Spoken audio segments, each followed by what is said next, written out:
The heat hit first, the Suncrest Plaza parking lot shimmering like a skillet, my cheek slamming the ground so hard that the world flared white, then smeared into gray. A knee dug into my lower back and the breath left me in a thin whistle. I didn't know belonged to me. Phones rose, someone said. Stop resisting even though I wasn't. And when I rasped, I can't breathe. The word died in the dust. Tires screamed, 3 black SUVs sliced across the asphalt doors, thumped in unison. Yellow letters flashed and a woman's voice landed steady, not loud but final. FBI, step away from the victim. The weight on my spine eased a fraction.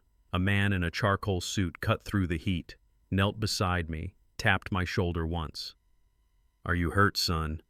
And that last word cracked the air like a bell, because even through the glare and grit, it was him, my father, Isaiah Miles. 30 minutes earlier, I wasn't a headline. I was just the kid with a mental list and a text thread full of heart emojis from my little sister Nia, who had been campaigning for a dusty rose hoodie. Like it was a civil right. Thread and Thimble had it folded in these perfect little squares. The cashier Tasha with the purple braids rang me up. 49.18, please, the reader chirped. Receipt slid warm into my hand, scissors logo smiling at me. I snapped a photo. Nia hit back with 17 exclamation marks and a threat to hide it from Mom if Mom tried to borrow it, and you can laugh. But those are the kinds of Saturdays you want to hold with 2 hands, the good kind of ordinary that makes time feel soft. I swung my backpack higher on my shoulder, tucked the bag under my arm, texted Dad be safe because he sends me those and I like boomeranging them back. He works a job where be safe lives between every other word like a comma, and if I'd known he'd end up reading that text out loud in a parking lot later, I probably would have added a smiley to it. Up on the mezzanine, a mall security guard named Walt had a radio chewing static possible 10-5 male suspect fleeing black hoodie backpack, and it's wild how fear turns one sentence into a lens. Walt scanned past 2 white dudes in matching red hoodies arguing about a game, hovered over a kid with a skateboard, then stuck to me like a magnet because I ticked boxes he didn't realize lived in his head. Black teen dark hoodie in a bag, backpack check, and he called it in. I didn't hear that part. I just hit the south exit into a slap of sunlight, and a patrol car cut the lane too hot, red and blue washing the glass behind me like a fire alarm. Officer Cole Riker climbed out like the day owed him a fight, mid-40s posture like a door you can't push through, hand hovering near his holster like it lived there now. His partner Ben Ortega jogged behind him a half-step late with the face of a guy who still asks questions and hates the answers he's getting. Hey, you stop right there, Riker said. And my brain did that weird split where you're confused and scared at the same time, like you can't mean me. And also this is about to go bad hands where I can see them. I lifted them, the bag dangling. I said, this is a birthday gift for my sister. You can ask the cashier. She literally just... Drop the bag, he barked. I hesitated because I was trying to hold on to a moment I'd planned for weeks. He ripped it anyway and dumped the hoodie and scarf across the hood of a sedan like contraband. What store? He snapped. Thread and Thimble, the cashier's Tasha. She... Turn around, he said. The words hit like a door slam. Reflex beat logic and my cheek met sun-hot metal. He wrenched my left wrist until tendons hummed. I said, I'm not resisting because when a story is being written about you and you're not the one holding the pen, you still try to narrate the truth. Sure you're not, he said. You match the description. Black male, late teens, hoodie backpack, 4 boxes, verdict. He yanked my backpack off and shook it like a vending machine. Papers spilled, a pre-calc packet, a Solar Club blueprint, and an envelope I had refused to let anybody throw away. Sequoia, Institute of Technology, full scholarship. He read it, smirked with his whole mouth. Cute. You think you're a genius. That letter means less than you think out here. He let it fall. It slid in a smear of oil and landed beside the receipt, and his boot came down without looking, grinding both like gum on concrete. A small crowd started doing that. Quiet people do when they decide to watch instead of interfere. Phones rose in rows, somebody said. He's just a kid, somebody else said, don't get involved, and you could feel the moment tipping. Then Tasha sprinted out of the store with her tablet tight in her hands, cheeks flushed. Officers, wait. He bought that from me 2 minutes ago. Here's the receipt.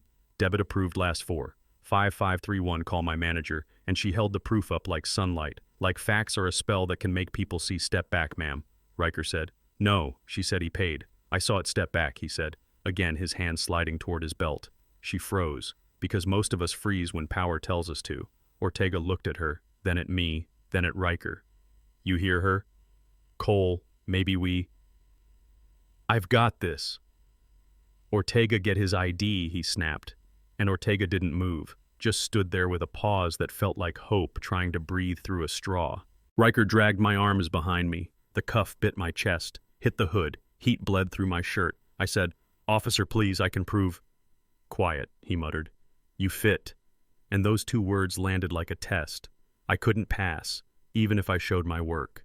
Then came the knee, lower back dead center, and everything inside me went weightless and heavy. All at once, my cheek found gravel. Tiny, sharp edges bit the camera. Phones tilted down to frame my face, and for a second I wasn't a kid in a parking lot. I was a screen people would scroll past. I tried to pull air under my ribs and nothing moved. I said, I can't breathe, and he didn't shift. "You'll be fine when you stop moving," he said. I wasn't moving somewhere, a child cried. Somewhere a sergeant arrived, Marianne Holt. She picked the receipt up like a postcard from a vacation. She didn't take, smoothed it, checked the time, looked at Tasha's shaking hands, then at me and said, "Bring him in better. Safe than sorry. Safe, for who is the kind of question that tastes like pennies in your mouth, so you swallow it and ride." The Fairview PD holding room is one long hum, fluorescent hum, AC vent, hum, time, standing still, hum. My wrists burned, my shoulder throbbed with its own heartbeat. A red recording light blinked on the wall like it would blink the same way, whether I confessed to stealing the moon or asked for a glass of water. I said, "I just want to call my parents," and the room answered with more hum out in the bullpen. I saw Ortega rotate a cup of coffee in front of him without drinking it. Holt watched body cam footage with her jaw locked down. Riker was nowhere because stories like to draft themselves in private.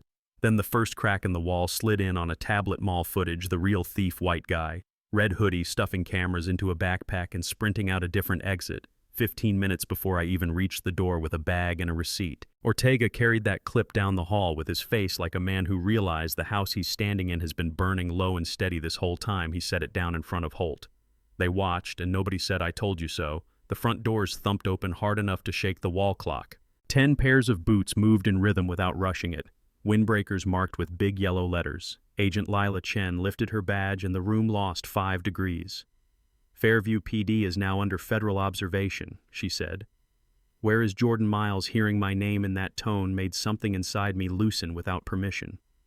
Ortega reached for the key like he'd been waiting 3 hours to do that. The cuffs fell away. "You're safe now," Agent Chen said. "And safe is a word you don't feel until the first time it gets taken from you." We stepped into the hallway.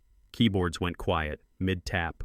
Holt straightened her tie because people with authority like to pretend they're ready for the test they didn't study for. Riker stepped out of a side office to speak, and the moment died on his tongue because the glass door swung again and my dad walked in, and the agents around Chen straightened like the air had just announced a roll call. "You okay, son?" he said, scanning the marks on my face like he was memorizing them. I said, "I'm all right, because that's what sons say, even when it's half true." He nodded once and faced the room, and you could feel the atmosphere shift. "Isaiah Miles, Federal Bureau of Investigation, Western Region, and that young man is my son." Holt tried director, and my dad raised a palm. "This facility is under federal review for unlawful detention and a civil rights violation. Agent Chen, secure all footage. No one leaves without authorization." "Yes, sir," she said, and Riker's hand hovered an inch too close to his holster like a nervous tick.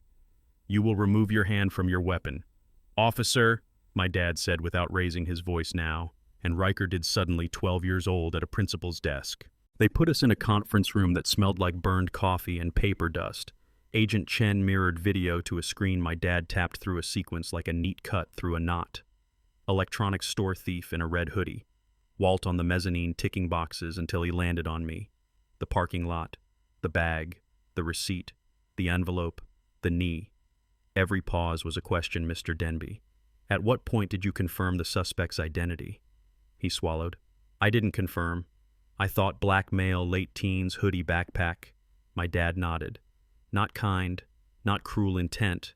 Doesn't erase impact, Mr. Denby." Then to Holt. "Sergeant, you ordered an arrest after a witness gave proof and a valid receipt was in your hand."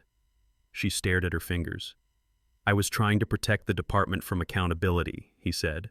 And she didn't argue then to Riker. and there was something like sadness in my dad's stare because he hates broken things. Even when calling them broken is the honest work. Did you read my son? His rights before detaining him. Officer Riker. Not at that moment did you consider the exculpatory evidence provided on scene. I didn't trust. It. Did you verify it? Silence. Did you hear him say? He couldn't breathe. I heard him. And you chose to continue. I followed training. Then your training failed. It failed my son. It failed this city. Agent Chen's chin dipped once like a switch. Initiate federal review under 18 USC. 242, my dad said. Effective immediately. Officer Riker, you are suspended pending investigation, badge and weapon on the table. The little clink they made was small and heavy. At the same time, Mr. Denby, you will complete bias and de-escalation training under federal monitoring, then spend Saturdays teaching what you learned to mall staff and youth volunteers. Sergeant Holt, your department will undergo a full policy audit for 2 years of stops, uploads, discipline, and you will sit in community meetings and listen without a podium. And you, Officer Ortega, my dad said, last you knew this was wrong and chose fear. That fear almost cost my son everything. So you will chair the new Civilian Oversight Committee with voting power, and you will help other people find the courage you didn't have today. Ortega nodded once like a vow. Yes, sir.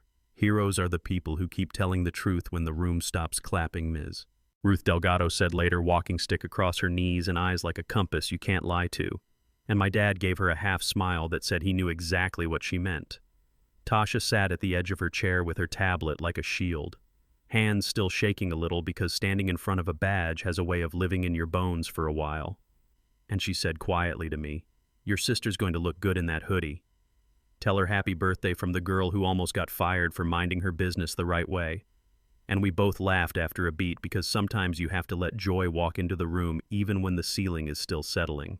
2 weeks later, the Fairview Community Center gym was full to the rafters, banners for youth basketball curling at the corners, the scoreboard blinking. 0 like it didn't know how to count what was happening. The mayor did the mic.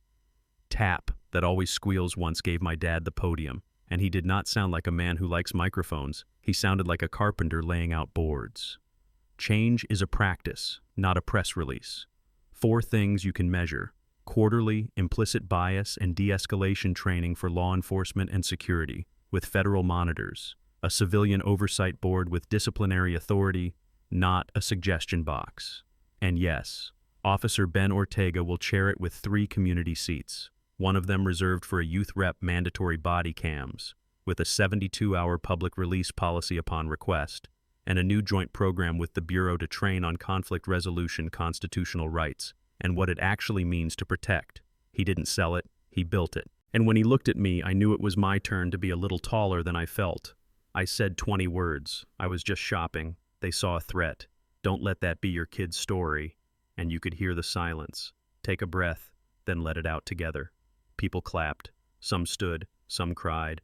Because crying is honest work too.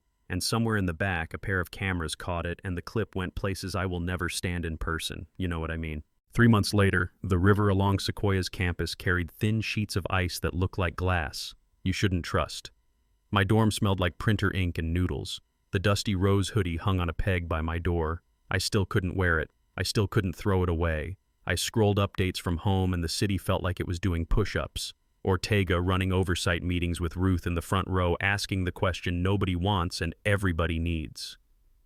Walt Denby teaching Saturday workshops at the community center, looking tired and softer, telling a room full of bored security guards how fear feels like instinct until you learn to name it.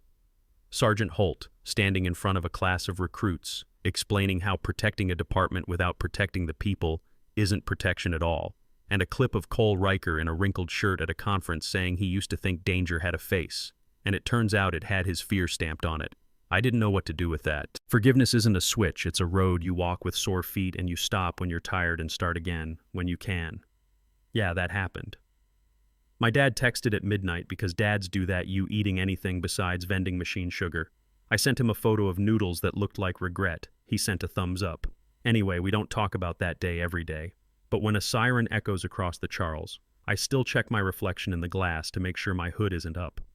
I still step off the curb a little if a cruiser idles too long. I also walk into lab with my chin up because I earned it. I'm not brave all the time. I'm just alive. And after a knee and a smear of dirt, and the word sun landing like a life raft, being alive feels like its own kind of audacity. There's a mural on the cinderblock wall near Suncrest Plaza, now a silhouette of a kid with a backpack under a line that doesn't try to be clever, just tries to be clear. See me as I am. I drive by sometimes and sit with the windows down. The lot still hums with tires and music. The air still shimmers on hot days. But every once in a while someone slows and reads the words out loud. And for a second the city sounds like it's rehearsing something better than fear. The thing about power is that it only earns respect when it respects. The thing about justice is that it isn't a moment, it's a habit. You build out of choices, little ones and loud ones, like the choice to put a badge and a gun on a table, like the choice to hold a tablet up and say this is the truth, like the choice to be the first voice in a quiet room. If you're still here, I'm going to ask you to do something simple and not simple at all when you see a kid with a backpack and a hood up under bad lighting. What story do you tell in your head? Who taught you that story? Who benefits when you never rewrite it? Drop your city and your time in the comments. Tell me where you've watched a moment tilt toward harm or toward help. Name the first rule your town needs, so the right kids make it home with nothing more dangerous in their hands than a gift for someone they love. And if you were one of the people who pressed record instead of stepping in, say that too. Not to get dragged, to get honest, because silence has never been neutral. Hit. Like if you believe justice is a practice, share this. If you've got a neighbor who needs to hear it, and tell your own story below. Then help build the world where nobody has to say, I can't breathe just to be believed. You know what I mean?